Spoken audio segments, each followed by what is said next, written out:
Salut! Dans cette vidéo, on va résoudre ces trois calculs de limite en se servant du théorème des gendarmes.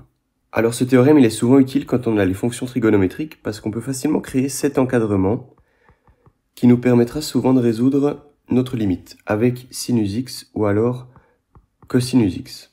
On va voir comment se servir de cet encadrement avec le premier exemple. Alors ce qu'il faut remarquer ici, c'est que ce sinus, il peut valoir au minimum moins 1 et au maximum 1. Donc, on sait que notre fonction est coincée entre 4 fois moins 1 sur x au carré et 4 fois 1 sur x au carré. Et ceci, c'est l'encadrement de notre fonction 4 fois sinus x sur x carré.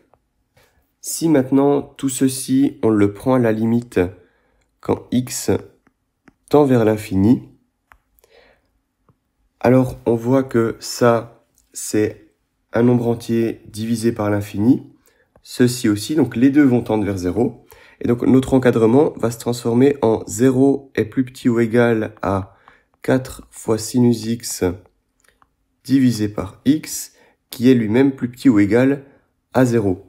Et donc ce 4 fois sinus x, il est enfermé entre 0 et 0, donc la seule valeur qu'il peut prendre, c'est 0. Et donc on vient de démontrer que la limite quand x tend vers l'infini de 4 fois sinus x divisé par x carré, c'est 0. Pour le deuxième exemple, on va faire quelque chose de similaire. Donc ce sinus, il peut valoir minimum moins 1 et maximum 1.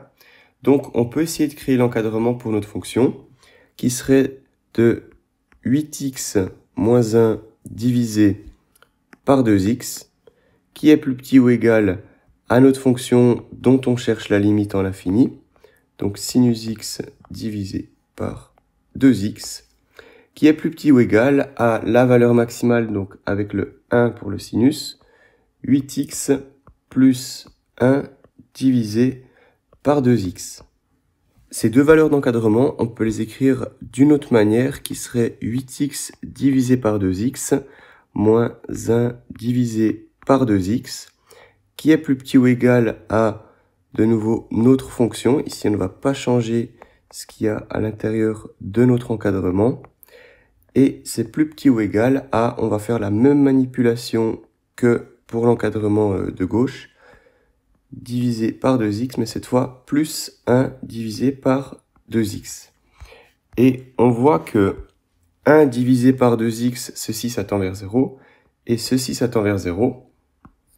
Donc ces deux valeurs sont connues. Et 8x divisé par 2x, le x se simplifie, et on a juste 8 demi qui est égal à 4. De ce côté-là, c'est exactement la même chose, 8 demi qui est égal à 4. Donc, si on réécrit cet encadrement, on a 4 est plus petit ou égal à notre fonction, sinus x divisé par 2x, qui est plus petit ou égal à 4 en infini. Et donc, cette fonction n'a pas d'autre choix que juste de valoir 4. Et donc, on vient de montrer que cette limite qu'on cherchait à calculer vaut 4. Troisième et dernier exemple, mais cette fois-ci avec un cosinus au carré. Alors attention, si le cosinus est mis au carré, sa valeur minimale qu'il peut prendre, ce sera 0, et sa valeur maximale, ce sera 1. Donc, avec ces deux valeurs, on va essayer de créer notre encadrement. Si on prend la valeur minimale, on aurait 0 plus 8 divisé par 4x plus 1, est plus petit ou égal à notre fonction avec cosinus carré de x plus 8 divisé par 4x plus 1, qui est plus petit ou égal à 1 plus 8 divisé par 4x plus 1. Si maintenant on met ceci à la limite quand x tend vers l'infini, alors on obtient ici un nombre divisé par l'infini, donc 0.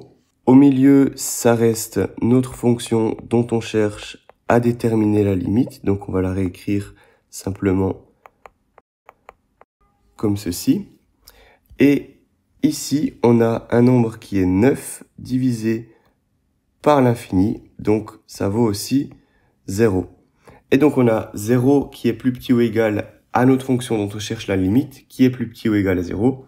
Donc cette fonction n'a pas d'autre choix que de valoir 0. Et donc on a trouvé cette limite qui vaut 0.